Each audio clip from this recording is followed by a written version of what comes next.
Oh well, that's bright. Get off. That's better. Oh, still white out. Hi guys, welcome back to the channel. In this video we are going to be fighting with a dog, drinking coffee and fitting a new front sprocket to a Honda CBF 125. Why am I changing the sprocket? Because the one that's on there is perfectly good. Oh, I've got to get rid of that light, it's absolutely blinding.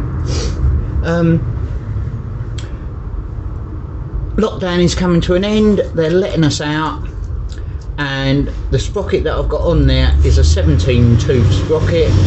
This is a 16. I've been doing a lot of tar 60-70 mile an hour rides. I'm now going off-road, on the dirt, sand, tracks, so I need the horsepower lower down in the rev range, hence changing the sprocket. And I thought I'd bring you guys along, so play that intro and I'll see you after the mic on a bike thing.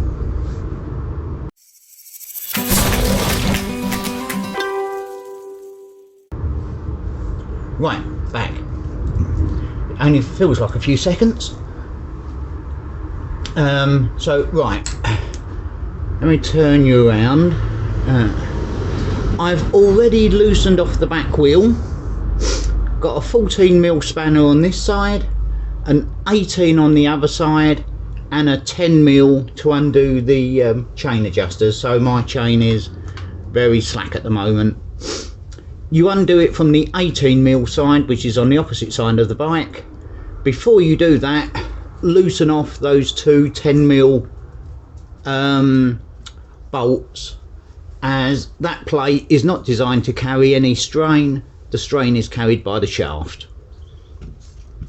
Right, I've got you guys on a tripod on the lowest possible setting, and I think it's still a little bit too high, but well, we will see. Right, so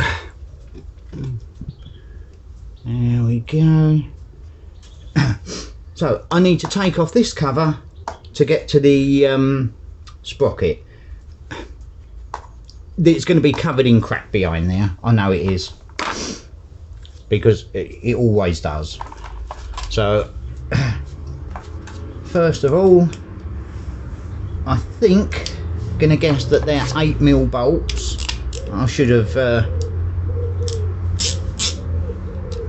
checked beforehand, but I think they're 8mm.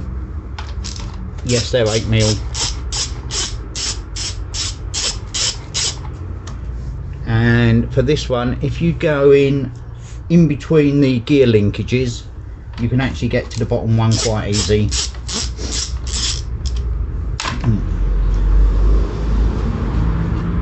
I really must get some disposable gloves. Oh, sorry guys if you can hear traffic outside. We've got roadworks right outside the house, and there's queuing traffic sometimes. Right, so save the two bolts that always falls out. There's a metal bracket that just lifts out, yeah, covered in gunk, and then you got the plastic shield, and let me see that from there. Let me bring you around. There is the front sprocket, which is held on with two bolts and a little plate, but the sprocket itself, oh, I had my finger in the way then, actually wobbles quite a bit. It's normal, it just sits on this spline. So I'm going to take these two bolts off. I'm guessing they're still 8s. No, they're not. They're going to be something like a 10. No, they're not. What are they? What's that one? That is a... oh, that's a 10. I must have picked up a 9. Yep.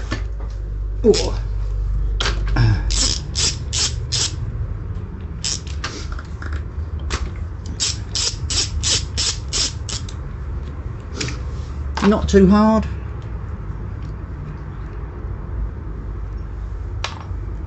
Take that one off. Take that one off. Take off the little plate. Actually, that plate fits and then does like a from 12 o'clock to 2 o'clock turn to lock it in place. There's a gap behind these splines. So that should just pull off now. And of course it won't. Oh, yes it does. There we go. And I just let the chain. So there's my old new sprocket. And somewhere on here it should say 17.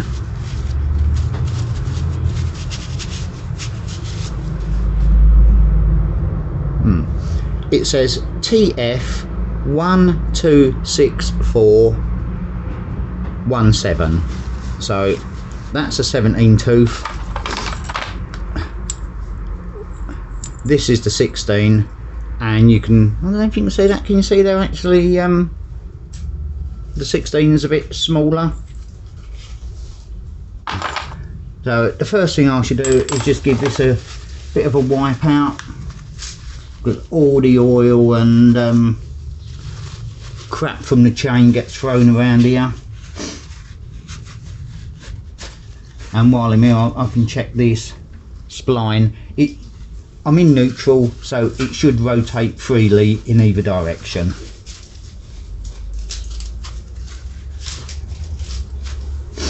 Yeah, that looks good. I must get some disposable gloves. Right, so we've got a new front spline. I don't know if this is the right way, but I put it on the chain and then put it on the spline, trying to line up the teeth, and it just sort of, there you go, done.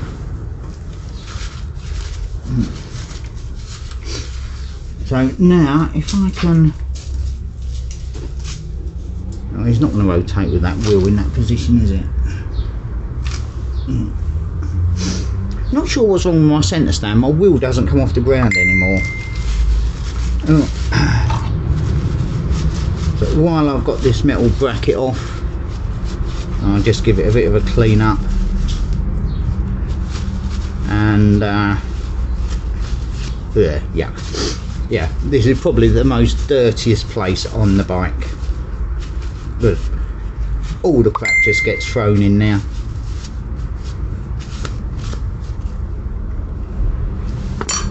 Use a clean one on this.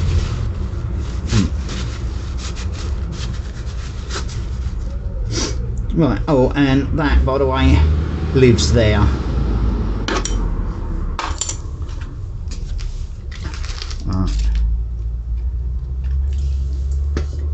Bit of oil on this and just give the plastic a wipe out.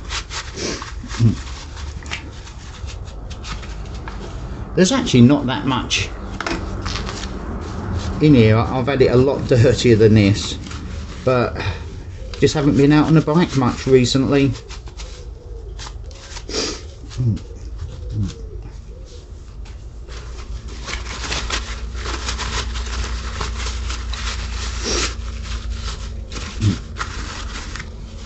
Yeah, that'll do. I'll give it a proper wash down and clean after we come back from our ride out on Saturday. Yeah, teeth on that are... Actually, the teeth on that have started to wear. I was going to say that's a... But I don't know if you can see. On the tops of the teeth, they've actually... It has actually started to wear, and that's done, well, actually thinking about it, it's probably done about 4,000 miles, so yeah, I would expect it to wear. Right, so now first thing back on is this, and I'll show you. line it up with the splines. But now, can you see that? Keep trying to adjust the camera so you can see, and then trying to adjust the light. So the hole doesn't match up, so you have to turn this.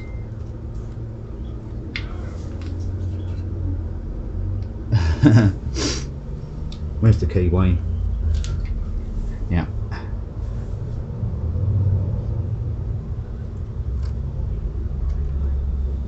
So you have to turn that so the holes match up, which it won't do.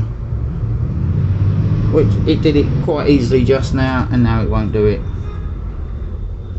You've got to get it in between the front. Oh, there we go. And now you can turn it, and the holes line up.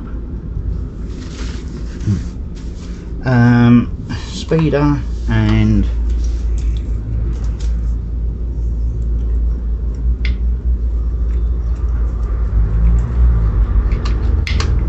of course the chain's really slack now. The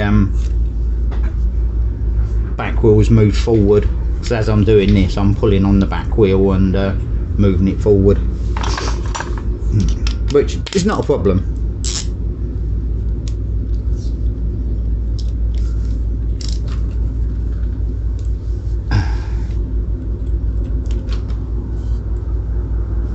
So I'm actually pulling against the chain to tighten these up. They don't have to, I don't know what the torque setting is, it's, yeah, that's good enough. Oh, someone's got a bike outside, they're waiting at the traffic lights. Right, so that's the front sprocket changed. Now we put this back together. Get it the right way round. You had it the right way round. No, you didn't.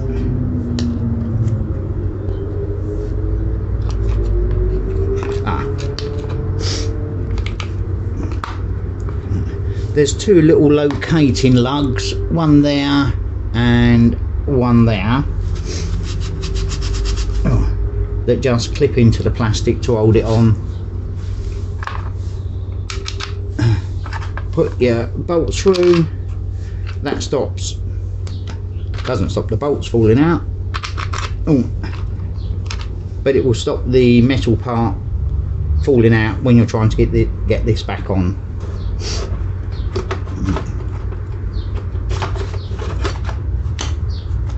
Right, back in place. And I've just realised I've got the wrong socket on my speeder bar. I need the 8.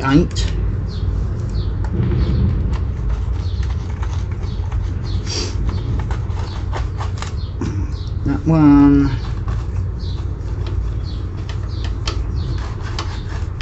And that one. Remember it's plastic, so don't over tighten it.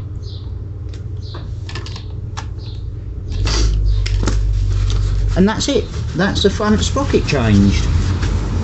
All I've got to do now is come on, back that way, is readjust this 10mm at the back to get my chain tension right, and then do up the centre spline, and we're done. Where you gone? You're there somewhere. Oh, there you go. Right.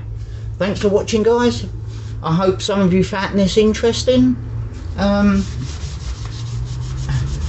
These little Hondas are so easy to work on. It's it's actually absolutely filthy where I've been. I'm trying to find a way of riding the old Pilgrim's Way from start to finish on as many dirt roads as possible, because it's probably one of the very few roads in the UK that have never been paved or tarred. Well, a lot of it hasn't, and it's still dirt tracks. I think there's one section that's almost 20 miles of just dirt,